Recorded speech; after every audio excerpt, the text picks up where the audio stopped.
parole, Olivier. Merci, bonjour à tous et à toutes. Euh, Monsieur le Président, Madame la Vice-présidente, j'ai lu et entendu vos propos, Andrea, pour présenter ce budget de 2021 et j'ai bien entendu les différentes remarques que le Président formule aux orateurs précédents s'agissant de ce budget 2021.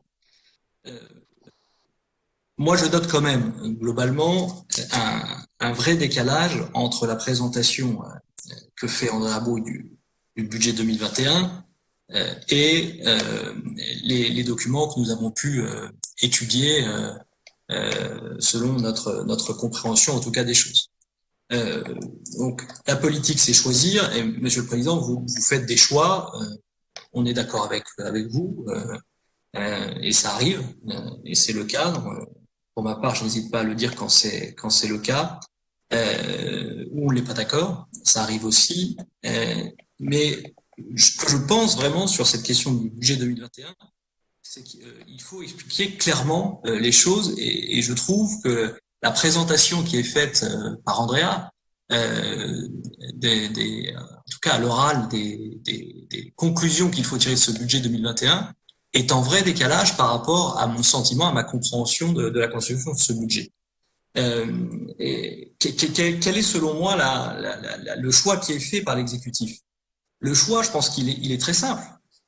C'est que vous décidez, et encore une fois, on peut être d'accord ou pas d'accord, je pense que c'est aux citoyens électeurs de trancher au final, et il aura l'occasion de s'exprimer bientôt.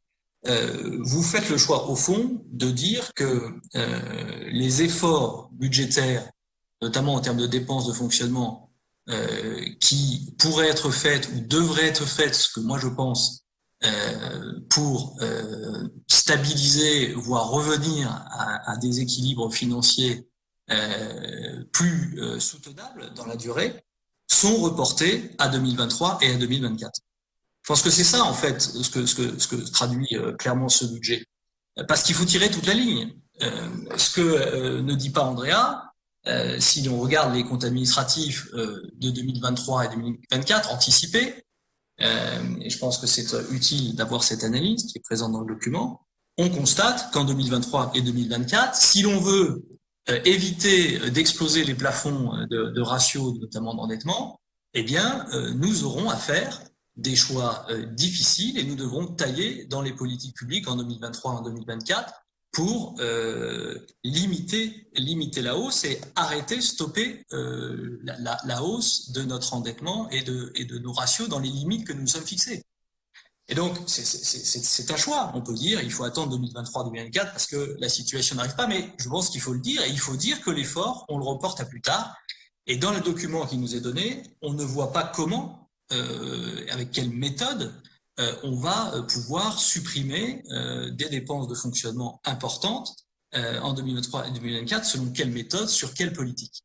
Donc c'est ça, moi, que je veux surtout dire sur cette question des dépenses de fonctionnement. On fait le choix aujourd'hui de continuer d'augmenter ces dépenses publiques, c'est un fait.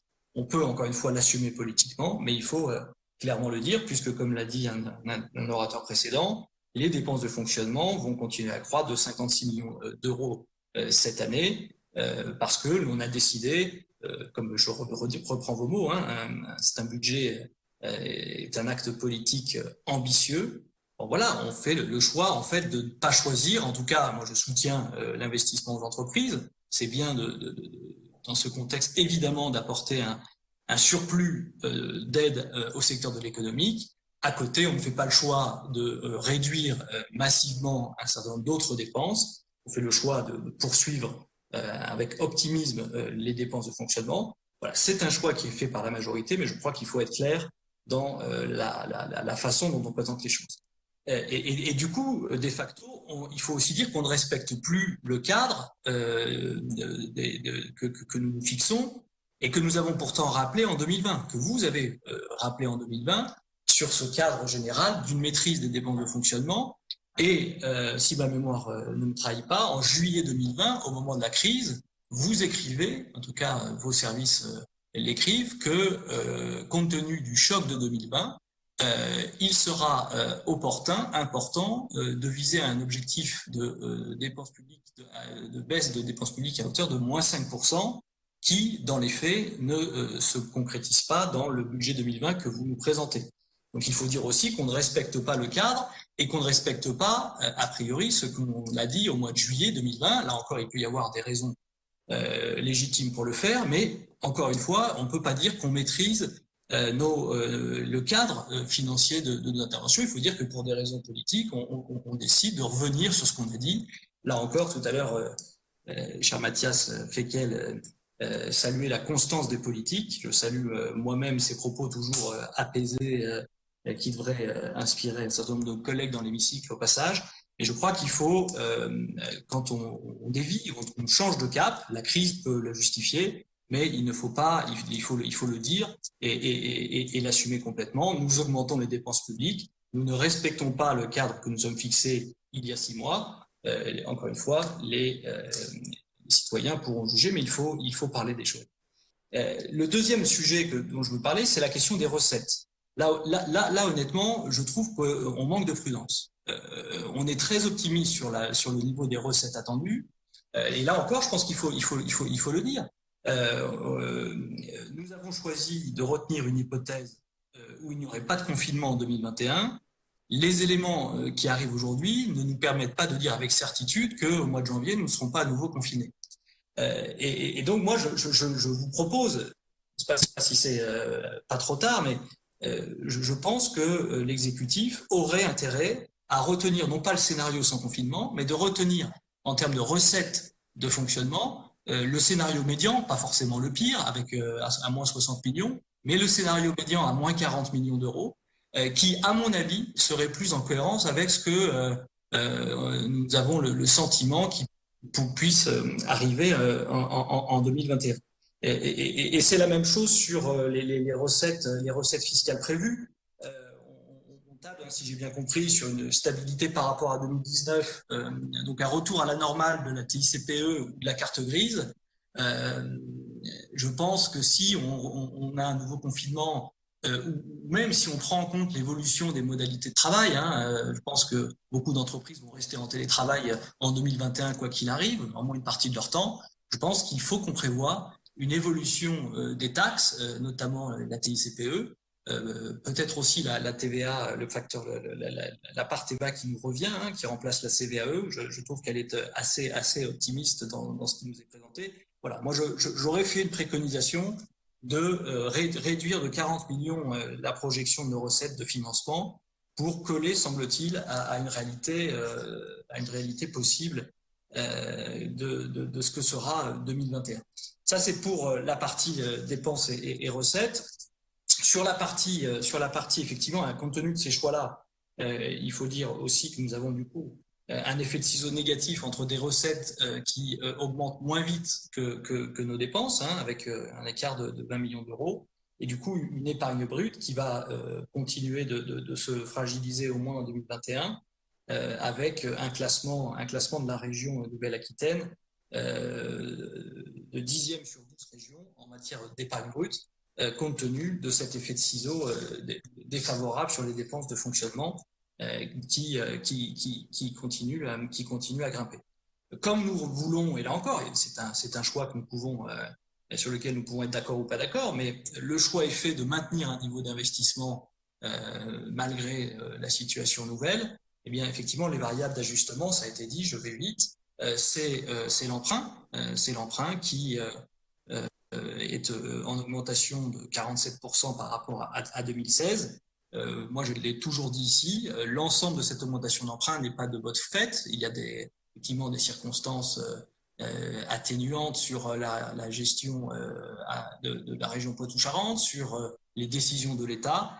Mais je pense que sur la partie qui nous incombe, sur le choix de nos politiques et surtout sur vraiment la mutualisation de nos coûts et liés à la réorganisation de la région, cela, je pense, nous avons une part de responsabilité qui fait que nous ne sommes pas parvenus à changer la tendance de cet endettement. On est passé de maillot jaune, hein, je l'ai toujours dit, hein, la région Aquitaine était champion toute catégorie de l'endettement au départ. Nous sommes aujourd'hui la région dont le montant, hein, proportionnellement, où là on était, a augmenté le plus vite des 12 régions françaises pour se situer aujourd'hui dans le milieu de peloton, donc avec un retour, je dirais, à une position moins favorable. En conclusion, Monsieur le Président, et pour être très rapide, je pense qu'il y a deux recommandations, hein, que l'on pourrait vous faire. Mais je ne voudrais pas être ajouté à la liste des donneurs de leçons, hein, que vous tenez, qui est nombreuse en cette journée de session. Mais je pense que la première recommandation, ce serait peut-être de revoir effectivement l'équilibre de ce budget de financement en adoptant une position plus prudente sur nos recettes et du coup d'adapter notre montant de dépenses de fonctionnement pour ne pas creuser encore un peu plus la charge d'investissement. Et la deuxième recommandation, qui est une recommandation de plus de long terme que je fais depuis plusieurs sessions, mais que je refais puisque effectivement c'est le dernier budget de la mandature, et je voudrais saluer également Jean-Michel Mélier pour l'ensemble de son œuvre. Je pense que vraiment là où je pense l'effort n'a pas été suffisant, c'est sur notre capacité à inventer la région 2.0, la région de l'avenir, avec la prise en compte des nouvelles technologies pour changer le fonctionnement de la région, qui est évidemment une région totalement nouvelle.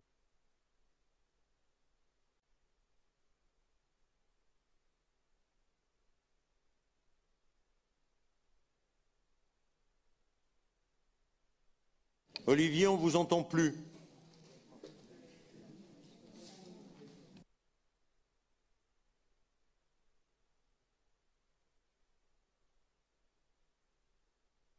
Olivier.